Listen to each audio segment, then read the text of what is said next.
This week, a lecture on designing African American monuments with Walter Hood, a professor and former chair of landscape architecture at the University of California. He talks about his landscape plans for a new African American history museum in Charleston, South Carolina. My ancestors have been isolated, excluded, partitioned, and even given duplicated landscapes. There's been this continuum in America to kind of build a kind of a richness of heritage. And we've really been excluded from a lot of these things.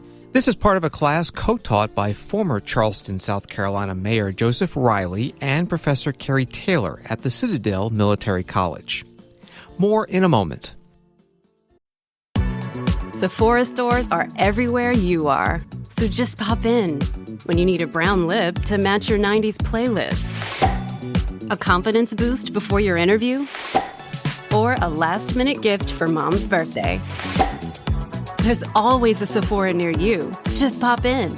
Use our store locator to find your local Sephora or Sephora at Kohl's. Ladies and gentlemen, you're in for another special treat today. Another world-class presenter, Walter Hood. Walter is the Distinguished Professor of Landscape Architecture at the University of California at Berkeley. He was formerly the chair of that department.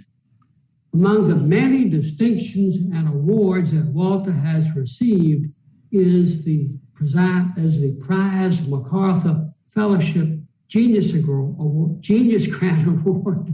It's hard to get it all in, that he received in 2019. Walter has been acclaimed for his design work in the United States and abroad. Interesting for us here in Charleston, Walter was selected by Spoleto Festival USA to design exhibits for the festival over the years. I also had the great pleasure of working with Walter through the Mayor's Institute on City Design.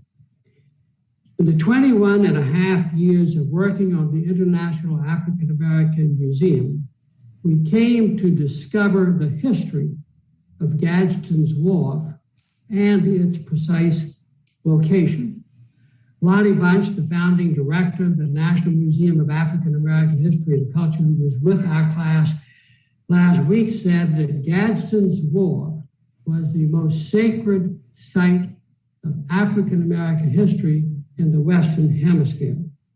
We were fortunate to acquire that land once the site of Gadsden's Wharf for the museum. Harry Cobb, our most distinguished design architect, told me that he had always wanted to have a design project where the site was more important than the building. Harry designed the most beautiful building for our museum, which he termed purposefully unrhetorical, so that the landscape and its design would be preeminent and give the deserved emotional power to the sacred site. Harry and I knew that there was only one landscape architect in our country to consider, and that was Walter Hood. We're so proud to have his design genius at work on this most important project, not for the city, but for this country and the world. And I'm so proud to present to you my friend, Walter Hood. Thank you, Mayor Riley. How's everybody in Charleston or whichever room you're secluded in? It's great to see all of your faces, young and of later age. Mayor Riley said he's been working on the museum for about 21 and a half years. And I think, Mayor Riley, that's our tenure together.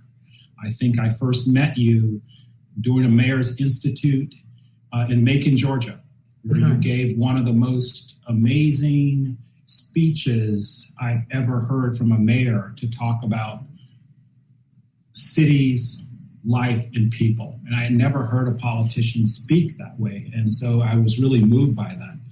And 20 some odd years later, we're still having that conversation. So I really, really honor and appreciate having your friendship. I'm going to share my screen now.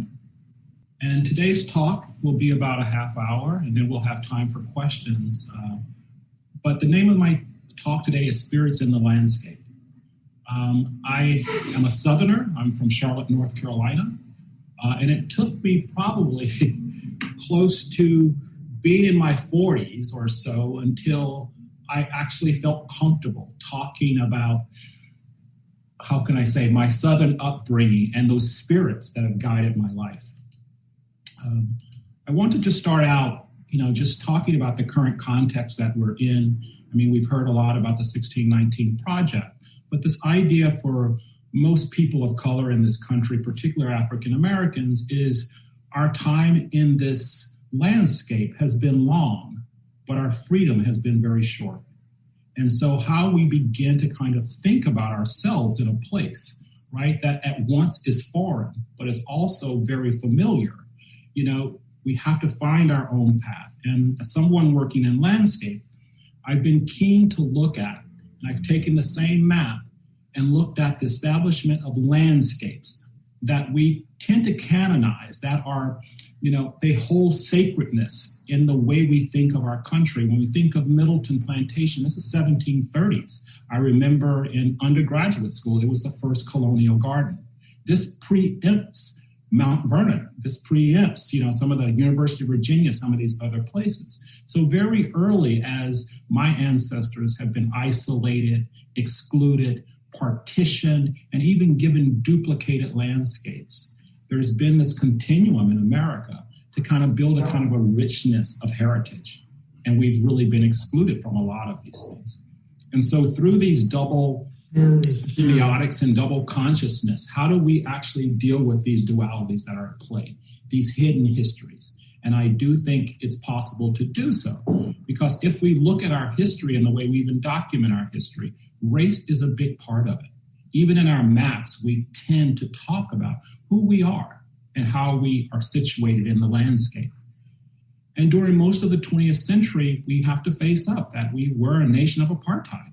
We're a nation that doubled things, one black and one white. And so as I was growing up in North Carolina, there were Negro areas, unbeknownst to me because I was a young kid. But there were also these reminders that you stay in your place. This is the town where my mother was raised. And I remember spending summers here and we couldn't go out at night because these signs told us that we couldn't go out at night. This was Klan country. And then, being able to sort of move around the landscape. I remember many trips with my family, going to Atlanta and other places and having to stay in other places that were not deemed kind of normal places. And then these kinds of ideas get played back out in popular culture to the image on the left, which doesn't really deal with the reality of the one on the right. And then when we think of the semiotics of our world, I can't imagine, having to erase those images. I don't remember the images of black and white drinking fountains. I don't remember the images of colored entrances, but I can't imagine how does one begin to erase that, even with nature itself, to begin to see a tree as white only versus seeing a tree as something that everybody can share. And then the idea of a specific day. I was reading earlier about the early Memorial Day celebrated in Charleston after the emancipation, and that literally became a Memorial Day. But, for Blacks in the South, there was one day, this is in North Carolina in Asheboro, there was Black Saturday. That was the day you could go shopping. So, of course, even when you went shopping, there's a Confederate soldier standing over you. So how do we play out and deal, with that memory and through the past?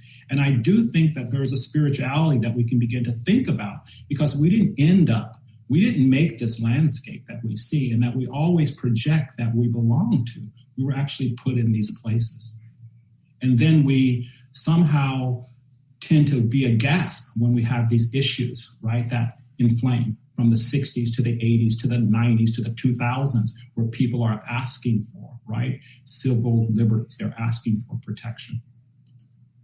And so when last year during the George Floyd moment where we saw Black landscapes matter just being pasted across the street, in a way, this was another wake-up call, but it's not the first wake-up call. And so how do we continually begin to kind of think about these things? And it made me dwell back on my childhood growing up in Charlotte. And I remember in high school that they put in a Pomodoro downtown.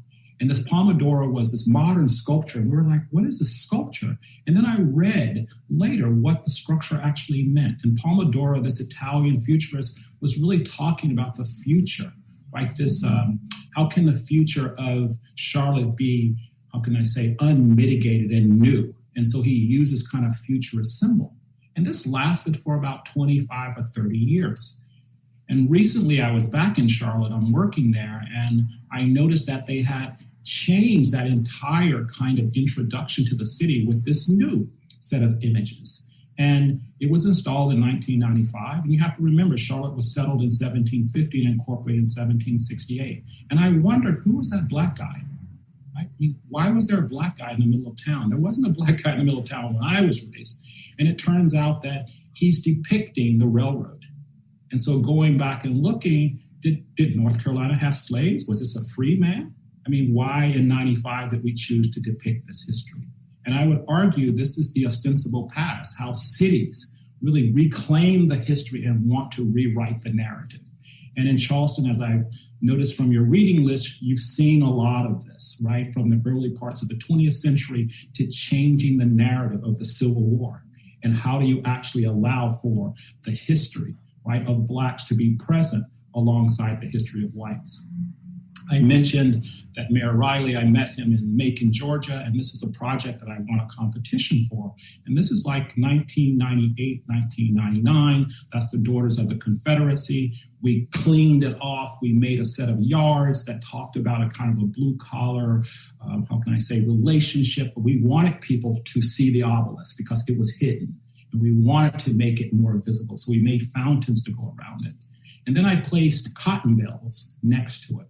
And I wanted there to be this, tension between this fiction of the Daughters of the Confederacy and this reality of this place being a place that stored cotton.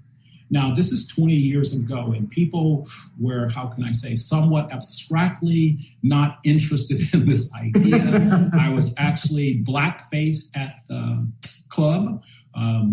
I'm trying to remember who was the mayor at the time, who's now was a senator, but he sent me letters that, Walter, you're being portrayed, in blackface with a mop hanging over your head as this kind of radical guy from California coming to talk about making yards.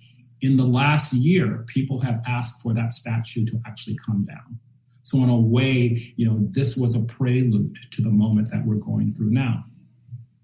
So in Charleston, then we have, I think, this moment where these new semiotics are beginning to challenge how we actually think about ourselves. We have Mr. Vesey on the right, and we have the bench by the road on the left. And these are two new things. And as I was reading this piece this morning, they're not in, the central part of Charleston.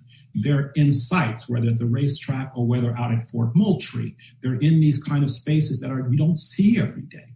And I tend to argue that we need more places and spaces that we actually visit every day, that we see every day, so that we have a way to recollect and our spirits are with us all the time, that our spirits are not just pushed off to the sides, but they're actually with us daily.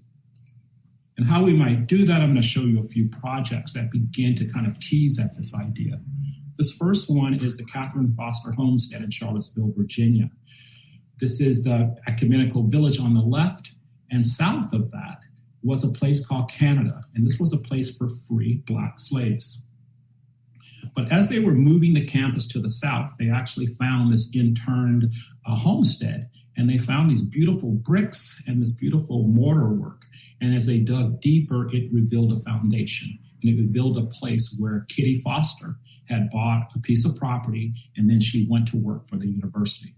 We were able to sort of create this historic archaeological site and actually frame the narrative. And I wanted it to speak more to the kind of the spiritual side that I remember growing up in North Carolina, going to cemeteries and actually giving the spirit a ride to heaven. And every time we would place flowers at the grave, we would use poinsettias and we would turn the foil back. And my grandmother would say, they need a ride. And so this notion where light would hit would allow the spirit to go. And so when you go to the shadow catcher, it's a place of shadow and light. And it's a place where a portal is actually built. And through this portal, the family is allowed to take that ride. And so you're in constant engagement with the spirit.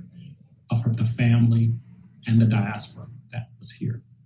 And this notion of forcing you to use your body in space is something very early that I was interested in this notion of phenomena. So when there's no light, there's no life. But when light hits, there's this duality that's at play, right? And a lot of times we only think of things singular. We think of only the light. We never think of the light and the shadow together. And then throughout the site, we try to highlight in a different aesthetic, the homestead and its burial ground. The burial ground is actually wrapped around with stone. And we looked at, if you bury bodies in wood, the bodies decompose and you actually get a very beautiful landscape. And so we carved a landscape to mark the interned here on the site. This next project is the opposite. This was completed a year ago. And this is the first time, a lot of my work has been dealing with exhuming people who look like me. But what's the critique of the other side? What's the critique of the white frame, right? In white colonialism, we're now beginning to talk more about this. It's like if this country was built on whiteness, how do we talk about it and how do we engage it? And so here at Princeton, we had an opportunity to begin to kind of think about that because the students at Princeton, particularly of the Black Student Union, they wanted Woodrow Wilson's name off the School of Public Policy. And so they went to the president's office, locked themselves in, about a half dozen of them. And what came out of that was the trustees said, okay, well, what we'll do is we'll do a competition, right? And you've seen the theme here, right? We'll do a competition and we'll see if we can get the best minds to talk about Wilson's good side and Wilson's bad side. So we decided in my studio to do the competition. And we started, understanding Woodrow Wilson. Wilson's from the South, very similar. His family, his father was a preacher, I think. And he was this very brilliant man. But at the same time, those brilliant people around him was trying to get him to do the right things. And Du Bois particularly wrote a lot about, why won't people kind of think about the other side through this sort of double consciousness. And I got really interested in thinking, could I project Du Bois's words onto Wilson and use that as a way to interrogate? And so the piece is called Double Sights. It's located at the central part of campus, at the top here. It's located next to the Wilson School. You have the Fountain of Freedom and you have the Rothschild trees, Bosque. These were all donated to the space. This is like the central campus. And the idea is very simple. The marker is vertical. It's a black tower and a white tower. The white tower comes to rest on the black tower. It's made from a square. If you cut a square along its diagonal, the diagonal is the longest side. And what we were able to do then from that is to basically think about the inside. And could the inside be a place where his contemporaries could push at him? And so imagine if this was the metaphor for your insides. Those of you who are privileged, who don't have the consciousness, the empathy to think of others. So this is suggesting that everyone has something inside them, only if they open up. And then through that, we constructed this architecture that sits between the school and the public plaza. We removed a few of the trees and placed it within that.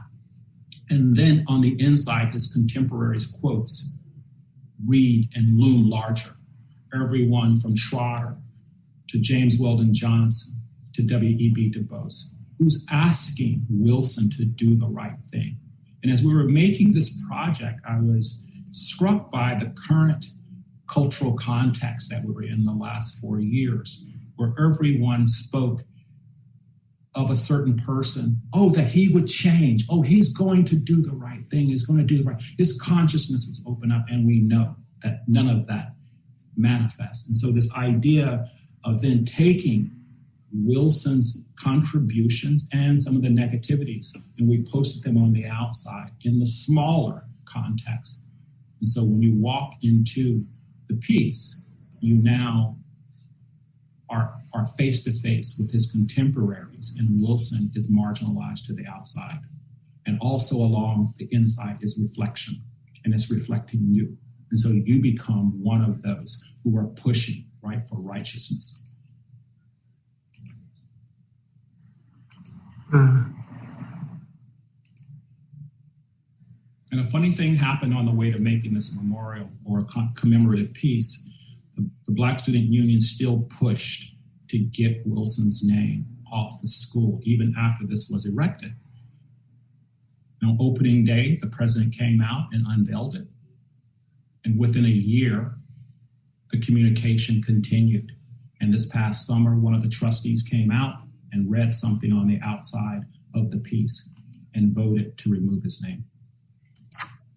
And whether this piece is something that's temporary, we think that it's done its job in showing, in giving, a new kind of imagery to the site, not through a personal marginalization, but through the contemporaries who consistently are articulating, right, for a better world and a better place.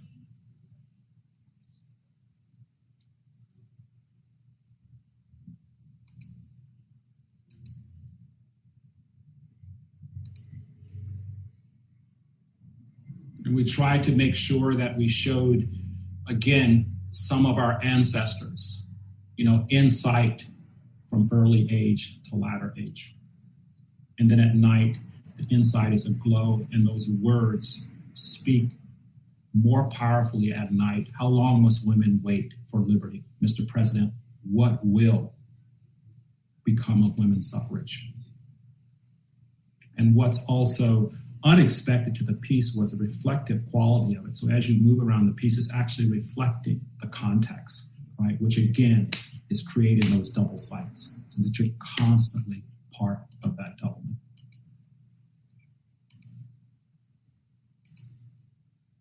And the last project I'll talk about in my last few minutes is our project here in Charleston. As Mayor Riley said, my introduction to Charleston is through Spoleto. And in the early part of the millennium, Mary Jane Jacobs, who was part of the big show Places of the Past, which actually came in after Hurricane Hugo. And I'm trying to write about that period of time right now, because I would argue, that was one of the first times since the civil rights that Charleston really had to deal with that historic past in a powerful way. Artists were dropped in and they made projects. And they exhumed a lot of this. And it was very, there was a lot of tension because Menotti quit and then came back. But over a series of 20 years, Spoleto has been dealing with places of the past and places of the future. And it's been a context in which artists have come and given space to actually think about what it means, right, to live in the Low Country. This is our piece, one of 5 artists, where we did Rice Table, where next to Meminger, we grew rice over 3 months, and we had this amazing wetland that was in this asphaltic place. But for the first time, it reminded me, right, was something that I always remembered. Floodplains will always be floodplains, right? These landscapes don't change, right? Just because we just found Gadsden's Wharf has been there, right? All of this stuff is beneath our feet. It's what we choose to exhume. And so for the International African American Museum, we're charged with creating our ancestors' garden. And I have to just share with you, this is probably for me one of the, I'm so nervous for this project. Because there's a lot at stake on this project. I'm very nervous, just put it that way.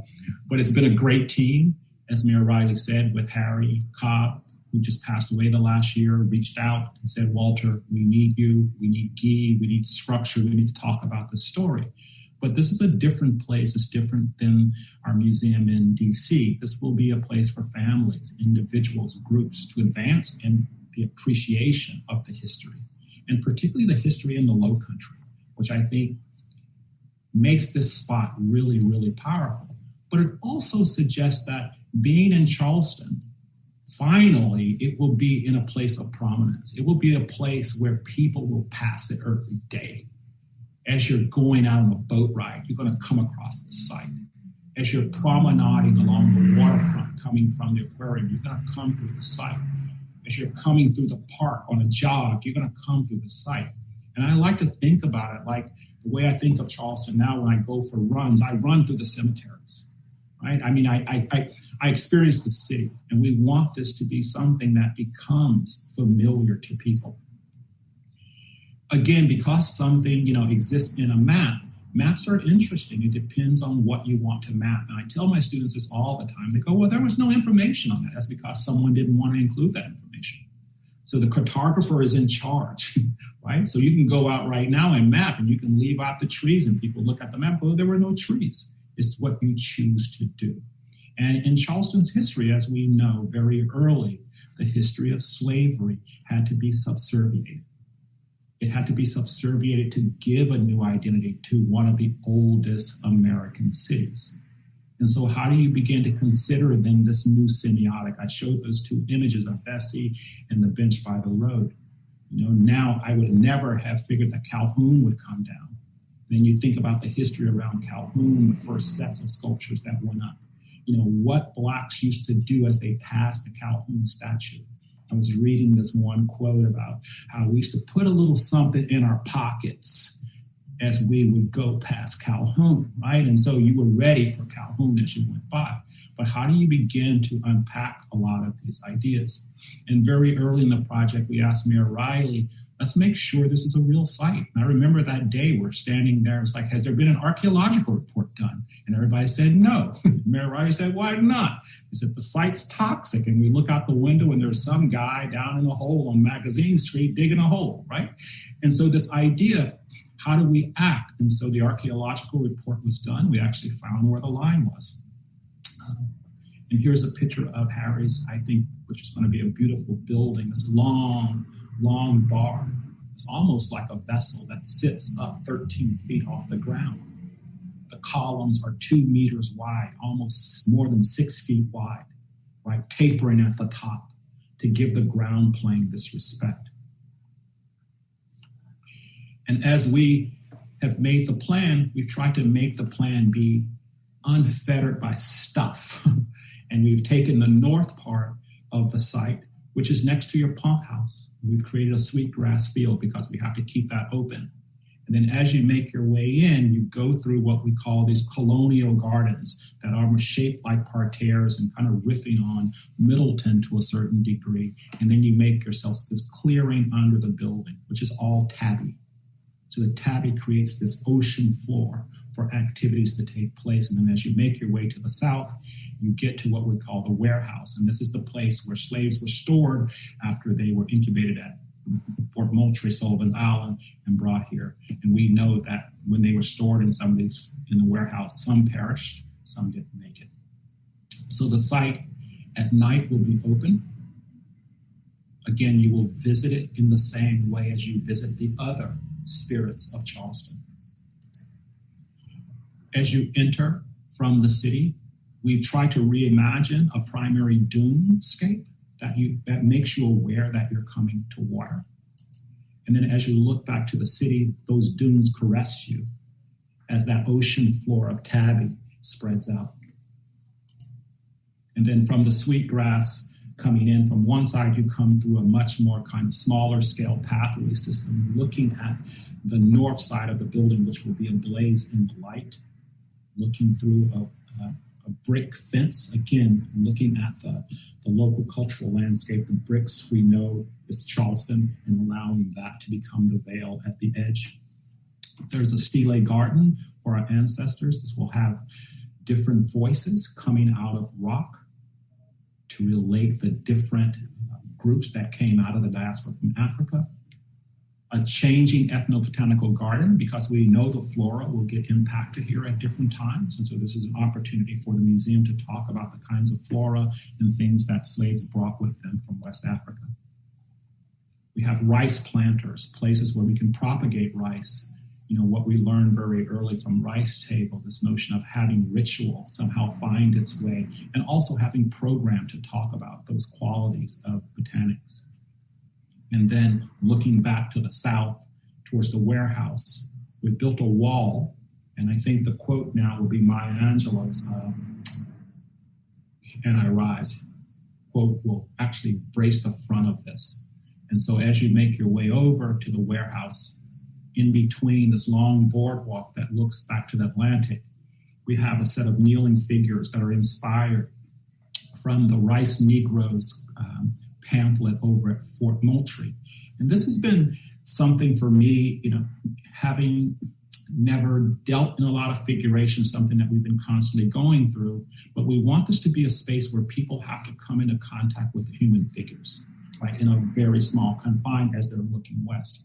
And so currently, we're making the models of different scales. I'm thinking, should they be perched? Should they be lying down? And I've been living with these figures now for the last 3 months, which has been really interesting of how abstract should they be? Should they be black? Should they be white? So these are things, again, through the design process. We want this moment as you walk through to feel the heinous, that experience as you're walking through that slot before you come back out to see the harbor. And then lastly, of interest is the Brooks map, which is of a slave ship, the first lithograph that really showed the horrific social and psychological and physical qualities of slavery. But this boat, I think, made over 10 journeys to the Indies and to North America. And I thought it would be really important to kind of imbue the landscape somehow through this kind of density. And we took a boat ride one morning out to Sullivan Island, Fort Moultrie, and back. There were about 3 of us. And it was one of these feelings that I had never felt as I was thinking, right, about this diaspora. And it reminded me of the cartoon that they have over at Fort Moultrie. And I was taken aback on one, well, why didn't they have a real Brooks map? And was this a copy? But then again, it stuck with me because it almost looked like a textile. But if you look at it closely, you see their figures laid head to toe. And so working with Paycobb and Freed, we've created what we call an infinity fountain.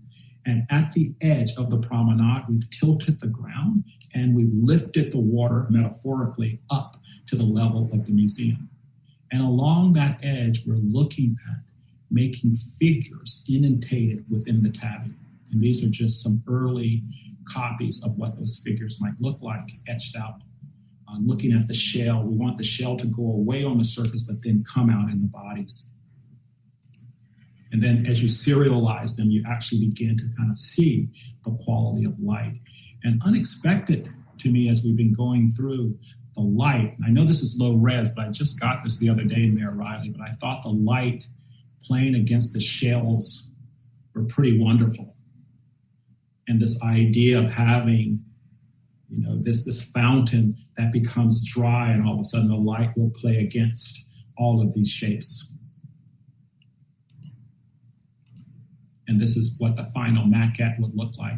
And what you're beginning to see at times, it looks like it's positive or it's negative. And it's actually a negative relief going along.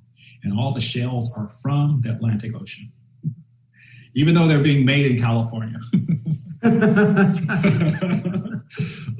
And along that line, we've made the line stainless steel, again, going back to this idea of reflection, flash of the spirit. And then as you look back out towards the harbor, the fountain will fill up and then it will drain out and those figures will be dominant. And then it'll fill up again and those figures will be dominant. And lastly, I want to just end with a piece that I had at the Chicago Biennale last year. It's called 3 Trees. And I was taken by an article that I had read in the newspaper in Chicago where they were blaming Obama for cutting down trees in Washington and Jefferson Park. And it occurred to me that they never kind of referred to him as a president. And so I asked could I recycle the trees and make 3 trees? And so I made 3 trees in the Library of Chicago. And of course, I had to put Obama in there along with Washington and Jefferson. Thank you. Bravo. Woo! Hope I got through the time.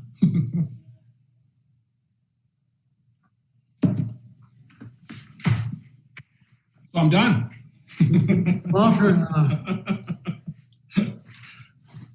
Walter, that was wonderful.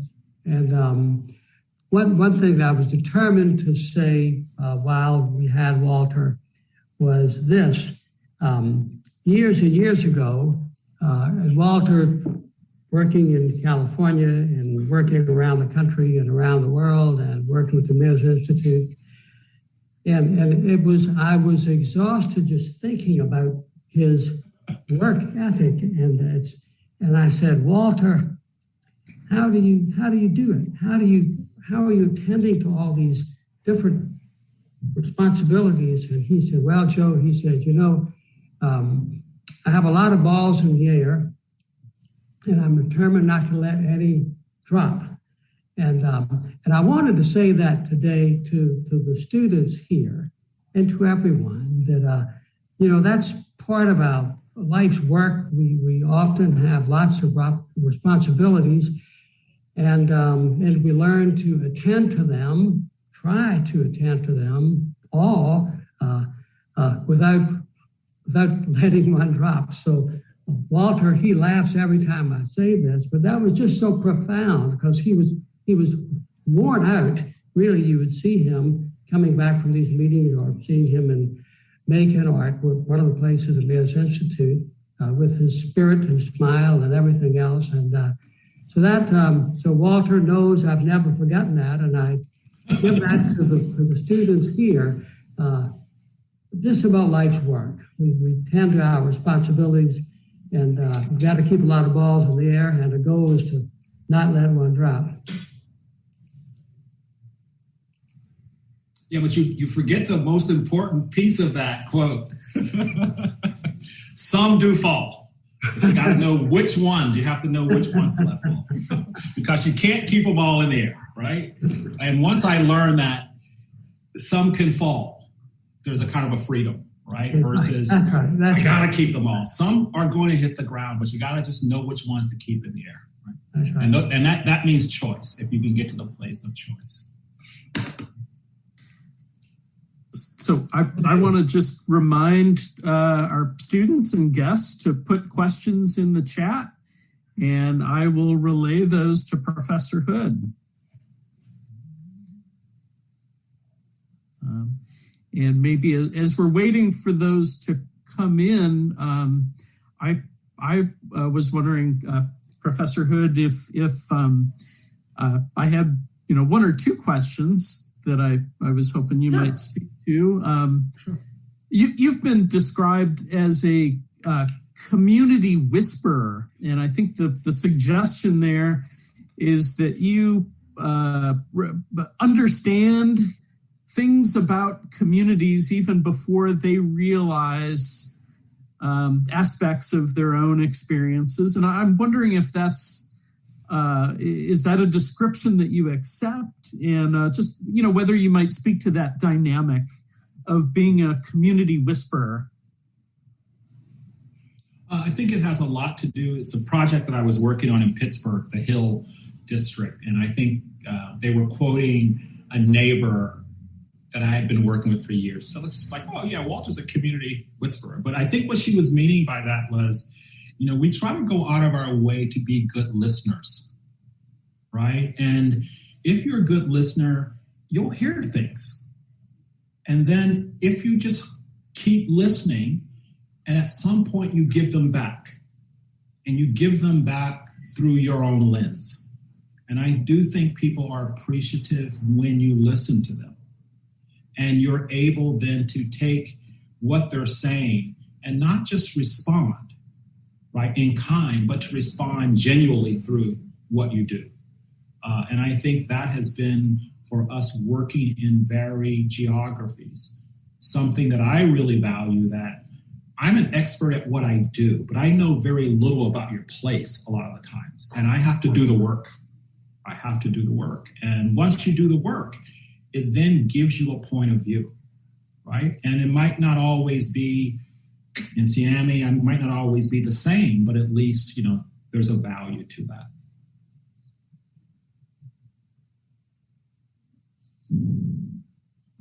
Okay, I see questions. Yeah, we have a question here from Priscilla Shumway, who would like you to comment on, I guess, the mechanics of the pool. Will the water fill up and drain by the tide, or is that a man-made mechanism?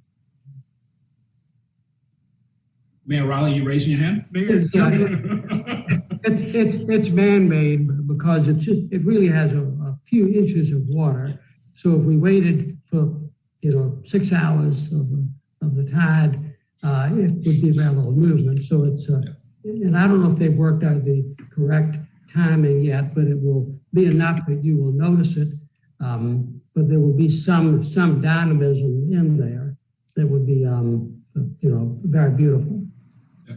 And in fountains like this, it's basically a small bit of water that's filling up. That's just washing over. So, and that's why they're called infinity fountains. And so, on a hot day, someone might stick their feet in. But again, it's one of those things where we think the image is going to force a different ritual. I think it'll be between 60 and 90 minutes for the entire thing to fill up, swell down.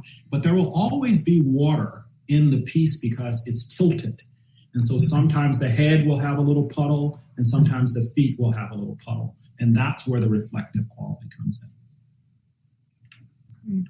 I'm exhausted as well. Bob Brannon would like to know whether you're currently working on projects in Charlotte. Yeah, I'm working on the Discovery Place Museum, which is in Freedom Park. And again, it's one of those places where as a kid, I went and then coming back, and having to redesign it and redesigning actually a tree canopy so people can actually walk through the forest, which I'm really excited by.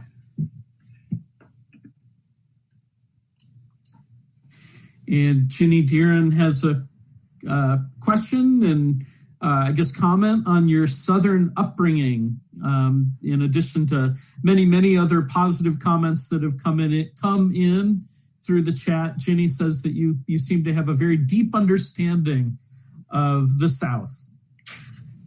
Well, as a Black man raised in the South, you have to have a deep understanding of the South. I spent summers in Tobacco Road. Didn't want to, but I had to. On my uncle was a cropper, sharecropped, right outside of Lillington. And all the time, I thought he owned the land. Even when I went to college, I would brag about my uncle and his tobacco farm. And I just remember my sophomore year in college, I went and I said, Uncle Benaray, it's like, this is great how many acres you have. He goes, this is not my land, boy. This is Mr. Westnot's land. And that's part of the South, right? But, the South is, again, I made a comment about, there are lots of things about the South I wanted to vanquish. So when I left North Carolina, I changed my speech, because when I moved to D.C., everyone thought I was ignorant if you had a Southern drawl. But I went through that diaspora major, and I went through all of that. And I remember being in California, and one of my colleagues, white, came from North Carolina. She's a professor. And just listening to her, I was like, damn, she has her accent. And I was like, I want my accent, but she was a white woman and I'm a Black man, right? And so again, really thinking about that heritage. But, working on Spoleto and getting back to South Carolina, it really did give me a renewed interest in my past heritage. And it really pushed me to take on projects like this. I mean, we're working in La Villa, Florida right now, which La Villa, Florida was doing reconstruction, was home to James Weldon Johnson. Again, it's like these amazing places right now. And so it's been a gift and a curse, put it that way. And there are many, many comments coming in through the chat, so I'll do my best to relay these to you. Tyler Mitchell, who's one of our excellent students in the class, asks about the ways in which you've developed and the ways in which your imagination may have broadened since working on the International African American Museum. How have you developed as an architect? Freedom. I would say the biggest has been freedom. I was taken by the board decision to call me one day and say, would I take on the Ancestors Garden? This was not something that was part of the original brief of the project. This is something that came out of, our working together and taking that on. It was challenging, but it also was empowering. And I think since it has pushed me to kind of think that we can be more audacious in the landscape, in representation. We can begin to put other narratives out there. I mean, Blacks in America, we're not one large diaphanous thing. We're many things, right? And I think the project for me is allowing me to be many things that I thought I could never be. And so I think projects like this allow people to come together and share. And I really appreciate this opportunity to have people like Harry Cobb and people like Mayor Riley that allow you to do what it is you do. In many projects, people won't let you do what you do. I'll just put it that way. That's why I wanted to show the Macon project, which I think is a good touchstone too. There are a couple questions regarding your work process, and if you might say a little bit more about how these projects come together and how you work. Oh, that's hard to say. I mean, right now in COVID, I get up every morning and I make drawings. So, I start every morning making drawings. I paint. Those are paintings behind me. I try to build a context around me in which, things can come out. Right now I'm working on 3 books and being able to write and read. And it's really, trying to find your Renaissance. And I do think if you can get a little writing in every day, if you can get a little music in every day, if you can get a little design in every day, I think you start to have this conversation, right, with culture. And these are things that, I've never really had the space to do, but this past year has given me the space. And in a way, it's a new way of working, right? That I want these things daily now. I don't go to my office. It used to be I would go to my office where I have 15 people, you deal with all of that. And in a way, it's this kind of freedom now to put the work out there, but I can be with myself a little bit more. I'm going to collapse a couple questions here. There were one student was wondering about if you might say a little bit more about the influence of older family members on your work, and then looking forward, what will be the legacies of your work for succeeding generations? The older generation. My mother died when I was very young, I think when I was 8. So my grandmother raised me a lot of the time. So there is a kind of southernness to that, right? Intergenerational. I was just I was listening to Brian Stevenson last weekend. He was talking about his grandmother. I think people of my generation, we talk about our grandmother, we talk about our elders. They had, these big influences in our lives. And I even think back to the committee that we had, some of the elders, when we first presented the idea of the figures. I remember one of the comments, I don't know who said, she said, we can't have people stepping on bodies, right? And it's like, wow, and so again, listening to that, so we put in a bridge. So that's where the bridge came from. And so again, these kind of responses, whether it's a whisper or whatever, but this just makes the work better. The more voices I think you can pull into the work, the more the work begins to live not only through you, but it lives through, right, the community to a certain degree. In terms of the legacy of the museum, or how do you hope your work holds up 50 years from now?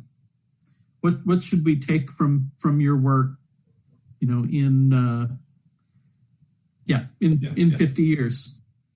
Well, this is the wonderful thing about landscape. Unlike architecture, landscape is in constant transformation, right? And I would like the contributions to be that, the work kind of speaks for itself. I can't be the person to project 50 years from now. I mean, I want to make work. I want to put it out there. And I do want the work to be consumed. I mean, I don't mean it in a popular way. I want people to find space in the work. And if anything, it's like there are these spaces that I can go to and I get to feel something different. I get to see something different. I get to hear something different. And as of late, I've been thinking a lot about, I think this is the question with America. It's like, how do we push for difference, right? And how do we celebrate difference? Because colonialism celebrates sameness. It wants to keep creating sameness, which means that difference is always kind of shunned.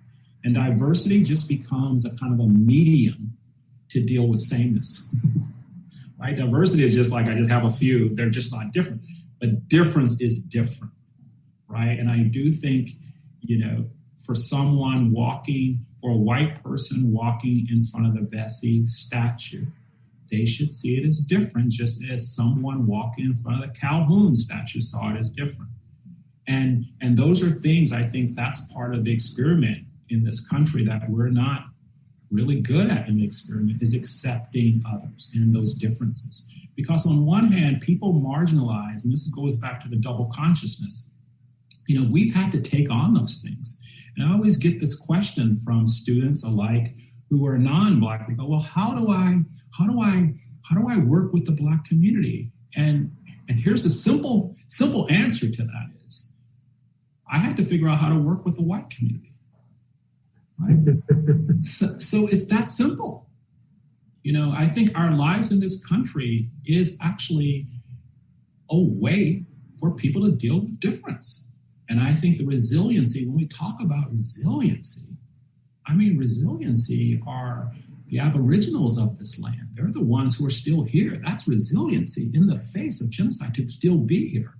And again, if you think about our ancestors, I can't imagine being around in the early 20th century and having to deal with the possibility of getting tied up and hung from a tree, right? But what do people feel like in the 60s? If they're looking back, they're going to go out and march, and they know that you're going to get strung up or shot, but they did it anyway, right? And so I do think that, this experiment, I do think we have to sort of get to a place where we want to have that conversation. And I'm hoping this new building and the things that are happening in Charleston can actually be a model for the country to a certain degree, because these are hard things. And again, I showed that map very early. This is hard. We've only been at this for about 50 years. We act like we've been trying to do this for 400 years, but hey, we've only been trying it for like 50 years. And even at 50 years, we had to use law to do it. And even using law to do it, you had people pushing back and finding a way to get around the law. And so in a way, we're back where we started 50 years ago, if you think about it, right? And are we willing to enact any new things? We got rid of affirmative action. Affirmative action was not a handout. Affirmative action was a way to get us to live and be together, because we had to be forced to do that. And so we have a lot of work to do, but I think we're moving, at least. Walter, I think we have time for maybe one additional question. And, some of this you alluded to, that, our political moment has been characterized by grassroots contestations over public space, going back to Occupy Wall Street, through the iterations of Black Lives Matter, and, even recently with the January 6th riots at the Capitol. And I'm wondering how that has shaped your work, and how that is, are we seeing that have an impact on landscape architecture? I think we're seeing it have an impact, but I like it to go past painting the street, right? I think the painting the street is an act of the public realm, but, as I was saying earlier, if you look back in the history of Charleston, the public space has always been that place where identity politics and social unrest played out. The early days, post-emancipation, the celebration on January the 1st, or taking the 4th of July as these celebrations, and actually going to Marion Square and these other places and actually, taking over the space. So this is not something new. I think we should be looking back at all of these examples in our history, and why do we keep repeating the same thing, right? Because, because we know where it ends. It ends with the spaces going back, the streets going back to just being what the streets are like. And so I think we have to find that place where we will feel comfortable in those spaces with things that might mean something different to one of us being side by side. I think if we start erasing one side, we only get back to that kind of single dimension. I think we have to learn to deal with these dualities, right? That at the heart of this country. We got to deal with these dualities, and we got to take the veil off, because there's nothing. I'll just speak to, young brown and Black people on the screen here. The veil is a powerful thing for me to walk into a room or space and to feel that people immediately look at me, my race first. And they don't even have to say anything, and you know that look. You just know that look. And someone was asking me to describe it the other day, and I was like, really? I got to describe it? But you know that look. I remember being in an elevator at 19, maybe 20, in Asheville, North Carolina. My first job as an intern. And I'm on the elevator. I got my suit, my tie on, and I'm looking around. They're all white people. And this is in like 1979 or so. And the first person, they looked at me, they were like, what are you doing in the elevator? That was like the first question. I was like, this doesn't go up. It's like, what are you doing in the elevator, right? And so these are things that stay with you. Okay. Great. Well, thank you so much, Mayor. I'll turn it back to you for some wrap-up comments. But Professor Hood, there are many additional very favorable remarks put in the chat, and I wish we had time to relay those all to you, but thank you very much. Well, thank you, Professor Taylor, and Walter, thank you. What you are creating in the landscape, we will never forget. We will be long gone, but it will always be there. Those who are in that powerful landscape, confronted and challenged and heartened and heartached by it.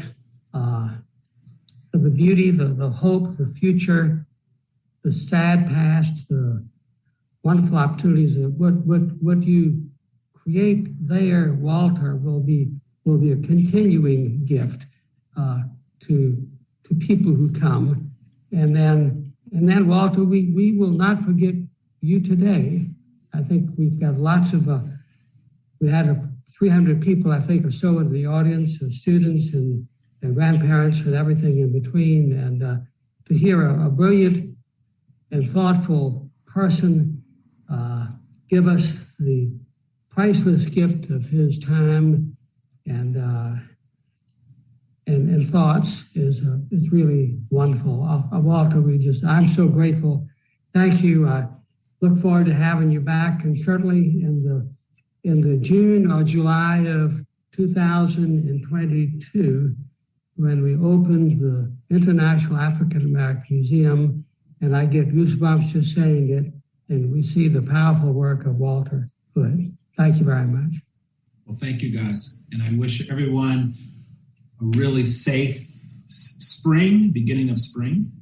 But one thing I'd like to just say about our site, Mayor Riley, one of the things I'm always touched by is that this site used to be a public space. It was a park.